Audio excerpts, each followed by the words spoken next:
الكرام على أفضل الموجودات العبد المؤيد والرسول المسدد المصطفى الأمجد المحمود الأحمد أعني أبا القاسم محمد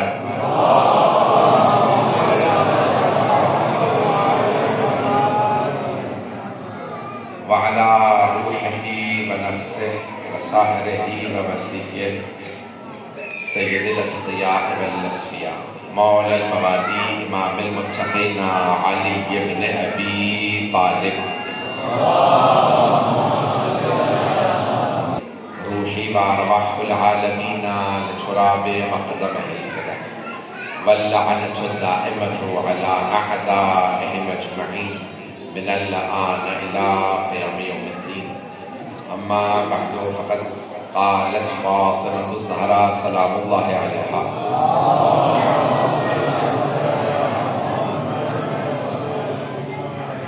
أيها الناس اعلموا أني فاطمة وأبي محمد أقول عودا وبدبا ولا أقول ما أقول غلطا ولا أفعل ما أفعل شططا صلوات على محمد وعلى محمد. بلاغت کی بات ہوگی تو سر فہرست جناب سیدہ کا خطبہ ہوگا.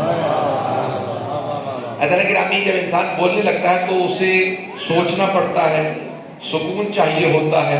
تھوڑی سی توجہ کیجیے گا. انسان سکون میں اچھی طرح بول سکتا ہے، جو پریشان ہو اسے بولا نہیں جاتا، جو آرام میں نہ ہو وہ بول نہیں سکتا. اور اگر کوئی پریشانی میں ایسا خطبہ دے جیسا جناب سیدہ نے دیا تو سوچیے اگر انہیں سکون ملتا تو وہ کیا خطبے دیتے. میں یہ جملے پہنچا نہیں سکتا. عزیزان گرامی ایک بہت بڑے برطانوی مفکر کا میں جملہ پیش کر رہا ہوں. ولیم جیٹی کا جملہ ہے، سن لیجیے. آکسفورڈ یونیورسٹی کا پروفیسر ہے، بڑے بڑے جگہ علماء موجود ہیں، اہل علم موجود ہیں، آپ کے لیے پیش کر رہا ہوں. وہ کہتے ہیں میں جب بھی دعا قبیل پڑھتا ہوں تو مجھے علی کے الہی نمائندہ ہونے پہ یقین ہو جاتا ہے. کچھ لوگ تو پہنچ گئے ہیں. وہ کہتے ہیں یہ علی اللہ کا ولی ہے، یہ مجھے یقین ہو جاتا ہے جب دعائیں کو میں پڑھتا ہوں. کہا دعا انسان فی البدیہہ مانگتا ہے، سوچ سمجھ کے نہیں. جس نے فی البدیہہ دعائیں کو محل کہہ دی، اگر انہیں موقع ملتا لوگ جنگوں میں نہ گھسیٹتے تو سوچو وہ کیا کمالات کرتے. جنہیں معلوم لوگ ہیں یا نہیں؟ حضرت گرامی جو بغیر سوچے دعائیں کمیل کہتے کہ لوگ سوچ سوچ کے 1400 سال سے کہہ رہے ہیں کیا کہا کیا ہے. یہ مقام اور عظمت ہے آل محمد کی. عیسائی بھی پڑھے گا تو ماننے پہ مجبور ہوگا. ایک اور جملہ سن لیجیے، ایک اور مفکر کا جملہ ہے. جو پریشان ہو رہے ہیں تھوڑا سا اور پریشان کر دوں. عزیزان گرامی ایک بہت بڑے مفکر کہتے ہیں میں جب دعائیں کمیل پڑھتا ہوں تو میں یہ سوچنے پہ مجبور ہوتا ہوں کہ کسی آدمی سے اگر تمہیں 5 سال دیے جاتے ہیں آخر میں پی ایچ ڈی بھی ملے گی، جتنا سوچنا ہے سوچ لو، بس دعائیں کمیل جیسی ایک اور دعا لکھ دو. کوئی 5 سال میں سوچ کے نہیں لکھ سکتا جو علی نے چند لحظوں میں دعا فرمائی.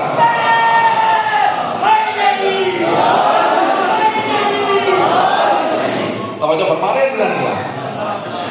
ابن طاہر نے سب سے پہلے، ابھی سب سے جو قدیمی سب سے جو پرانا نسخہ ہے نا بی بی کے خطبے کا وہ ہے ابن طاہر کا بلاغات النساء. 280 ہجری میں اس کا انتقال ہوا.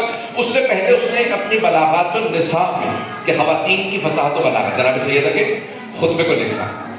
اہل بیت علیہ السلام نے اپنے بچوں کو تاکید کی کہ ہمارے شیعوں سے کہنا، ہمارے ماننے والوں سے کہنا، اہل بیت کی نسلوں سے کہنا بی بی کے اس خطبے کو حفظ کریں، اسے یاد کریں، اس میں بہت معارف ہے. بی بی نے ایک ایک جملے میں تمام کے تمام احکام کا فلسفہ بیان کیا. پتہ نہیں مجمع ہے یا نہیں. ایک ایک جملے میں جعل الصلاۃ تنزیہا عن الکبر، اللہ نے نماز کو اس لیے بنایا تاکہ تکبر سے بچائے. حکمت الہی کو وہی ایک جملے میں بیان کر سکتا ہے جو حکمت الہی کو ویسا سمجھے جیسا اللہ چاہتا ہے. نہیں معلوم بھائی اب لوگوں کے پاس جگہ نہیں، مجھے اشارے ملنے کے تھوڑا سا اگر مجمع ہو جائے. تھوڑا سا اخلاص، اللہ نے روزے کو اخلاص کے لیے بنایا. توجہ، لیکن تمام عبادات میں جب آپ عمل کرتے ہیں نا، نماز پڑھ رہے ہیں اس میں تکبیر کہیں گے، قیام کریں گے، رکوع کریں گے، سجود کریں گے، عمل ہے۔ توجہ، میں جانتا ہوں بہت دیر سے بیٹھے، ہاتھ جوڑ کے درخواست سے توجہ سے سن لیجیے گا۔ جب حج پہ جائیں گے احرام باندھیں گے، طواف کریں گے، نماز پڑھیں گے، سعی کریں گے، حج بھی عام کچھ کرنے کا نام ہے۔ کچھ لوگ پہنچ گئے، میں نے بھی نتیجہ نہیں لیا۔ خمس اور زکوٰۃ بھی کچھ ادا کرنے کا نام ہے، عمل کا نام ہے۔ جہاد بھی کچھ کرنے کا نام ہے۔ توجہ، بی بی کہتی ہے لیکن اللہ نے روزہ اس لیے بنایا تاکہ لوگوں میں اخلاص پیدا ہو۔ کیسے؟ توجہ، روزہ کچھ کرنے کا نام نہیں ہے۔ نہیں مجمع، ایک آدمی تازہ مسلمان کو کہتے ہیں جی کل ماہ رمضان شروع ہو رہا ہے، روزہ رکھنا، کیا کروں؟ کہ کچھ نہیں، نیت کر لیں۔ دو چیزوں کا نام روزہ، نیت اور امساک۔ امساک یعنی روکنا اپنے آپ کو، کھانے سے روکیں، پینے سے روکیں، جھوٹ سے روکیں۔ توجہ، روزہ کچھ کرنے کا نام نہیں ہے، نہ کرنے کا نام روزہ۔ پتہ نہیں لوگ ہیں کہ نہیں؟ اپنے آپ کو تمام جائز ناجائز چیزوں سے روکنے کا نام روزہ ہے۔ جب انسان جائز چیزوں سے روکنا سیکھ لے تو حرام سے خود بخود رک جائے گا۔ یا ایھا الذین آمنوا کتب علیکم الصیام کما کتب علی الذین من قبلکم لعلکم تتقون، تاکہ تم متقی بن جاؤ۔ روزہ متقی بناتا ہے کیونکہ روزہ روکنا سکھاتا ہے۔ حرم میں جائیں گے، قبر ہے، آیت اللہ شیخ محمد نصیب حجت کی، ان سے کسی نے پوچھا متقی کیسے بن؟ کسی طالب علم نے پوچھا آپ متقی بننا چاہتا ہوں کیسے بنوں؟ کہا ایک قدم خواہشات پہ رکھ، دوسرا قدم خود بخود تقوی کی طرف بڑھے گا۔ لوگ ہیں یا نہیں؟ چلے تو میں پڑھوں گا۔ ایسا نہیں کہا، ایک اور جملہ سن لیجیے، میں تو جو جملہ میں نے انتخاب کیا میں اسی پہ بولنا چاہا تھا، اس میں نے پورا خمسہ پڑھا، لیکن سن لیجیے گا، میری درخواست سے میرے ٹوٹے پھوٹے الفاظ کو قبول کر لیجیے گا۔ طاقت و قوت مند ماننے کے لیے تھوڑی سی درخواست ہے میری، توجہ کر لیجیے گا۔ میں نے علمی موضوع چھیڑ دیا، یہ سوچتے کہ علماء طلبہ موجود ہوتے ہیں، کوئی یہ نہ کہے کہ ہمارا وقت ضائع ہونے، توجہ رہے۔ تمام ساتھی سے درخواست ہے میرے جملے میں غور۔ تشہیدا للدین، دین کی قوت منوانے کے لیے، طاقت منوانے کے لیے اللہ نے حج بھیجا۔ بی بی یہ حج کی طاقت کیسے پتہ چلتی ہے؟ حج یعنی دین کی طاقت حج سے کیسے پتہ چلتی ہے؟ تو توجہ عزیزان گرامی، جب آپ حج پہ جاتے ہیں نا تو سارے مسلمان کیا کرتے ہیں؟ دو پارچے، دو کپڑوں میں اپنے آپ کو لپیٹ لیتے ہیں۔ قرآن میں ہے نا بِوَادٍ غَيْرِ ذِي زَرْعٍ، توجہ جو بہت گئے انہیں سلام۔ اللہ نے سوئٹزرلینڈ میں نہیں رکھا حج، اچھا موسم ہے، ہریالی ہے، ذرا انجوائے بھی کر لینا، حج بھی کر لینا۔ اللہ نے کہا جو بھی حج پہ آئے گا ایک ایسی وادی جہاں نہ پانی نہ ہریالی، جو آئے گا اللہ کے عشق ہی میں آئے گا۔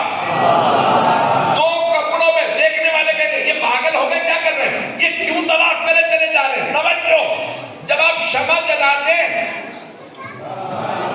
تو سارے پروانے کیونکہ شمع کے عاشق ہوتے ہیں طواف کرتے ہیں۔ اللہ نے کہا دو کپڑے باندھ کے امیر غریب میرے گھر کا طواف کرو، دنیا دیکھے گی یہ اللہ والے ہیں۔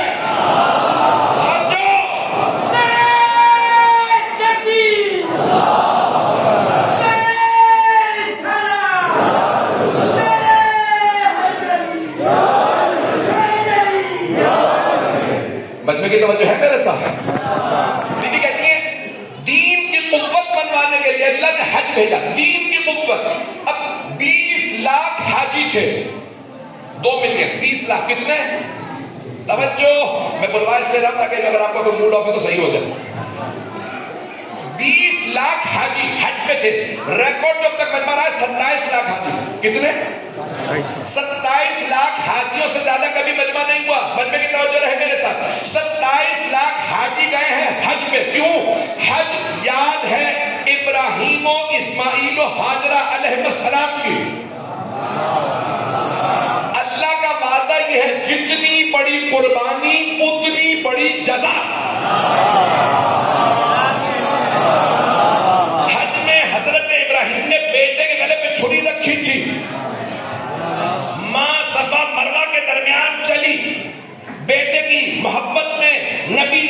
کی محبت میں توجہ مت میں کی تو اللہ نے کہا سارا ہاجرہ چلی صفا مروہ کے درمیان سعی واجب، ابراہیم نے چھری رکھی تھی قربانی واجب، ابراہیم و اسماعیل نے کعبہ بنایا تھا طواف واجب۔ توجہ، جتنی بڑی قربانی اتنی بڑی جزا۔ 27 لاکھ حاجی مکے میں، اس سال 2 ملین 20 لاکھ حاجی تھے، توجہ مکے میں، توجہ، لیکن کربلا میں تھے 20 ملین توجہ 2 کروڑ زائد 40 پہ کربلا میں۔ کیوں؟ اللہ کا وعدہ، جتنی بڑی قربانی اتنی بڑی جزا۔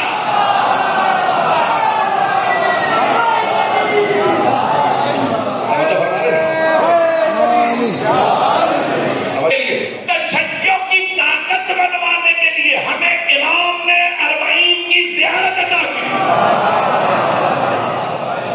لوگ دیکھنا چاہتے ہیں شیعہ کتنے طاقتور ہیں، آؤ ذرا کربلا میں دیکھو۔ دنیا کا امیر ترین خاندان کون سا خاندان ہے؟